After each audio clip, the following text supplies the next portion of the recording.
पूर्व झापामा तपाईँ जनावर हेर्न चाहनुहुन्छ भने तपाईँको लागि उपयुक्त पर्यटन गन्तव्य जामुनखाडी आउन सक्नुहुनेछ। जामुनखाडी सिमसार पूर्वी नेपालको झापा जिल्ला स्थित कन्काई नगरपालिकामा अवस्थित एक सिमसार क्षेत्र हो। सामुदायिक वन क्षेत्रभित्र पर्ने कन्काई नगरपालिकाको डाँडा गाउँ स्थित 25 हेक्टर क्षेत्रफलको सामुदायिक वन मध्ये करिब 10 हेक्टर क्षेत्रफल यसले ओगटेको छ।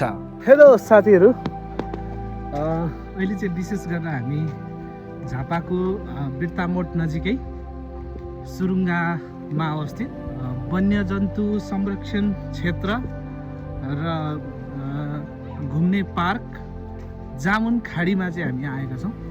र यहाँ विभिन्न जनावरहरू छ, हामी देखाउनेछौँ केही समयपछि।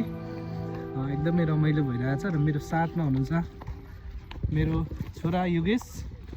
अनि अहिले चाहिँ हामी जनावर हेर्न जाँदैछौँ। भालु के छ, अब यहाँ के हेर्न पाइन्छ। सुरुमा यसमा गङ्गा र यमुना नदीका नामबाट राखिएको 2वटा पोखरीहरू थिए, तर संरक्षणको अभावमा गङ्गा पोखरीको अस्तित्व समाप्त भइसकेको छ र हाल यमुना पोखरी मात्र बाँकी छ। यमुना पोखरी एक पर्यटकीय आकर्षणको केन्द्र हो। यस पोखरीमा डुङ्गा, सयर र माछा मार्ने सुविधा उपलब्ध छ। यस क्षेत्रमा अजिङ्गर, भालु, मृग, चितुवा र दुम्सी जस्ता वन्यजन्तुहरूको संरक्षण गरिएको छ। हेलो साथीहरू, अब हामीले चाहिँ लास्टै हेरिसक्यौँ होइन, यहाँको जनावरहरू, यहाँको पोखरी है, सबै कुरा हेरिसक्यौँ, इन्जोय गऱ्यौँ। अब हामी फर्किन आँटेको, यो लास्ट हो होइन। लास्ट हामीले चितुवा हेर्नु बाँकी छ।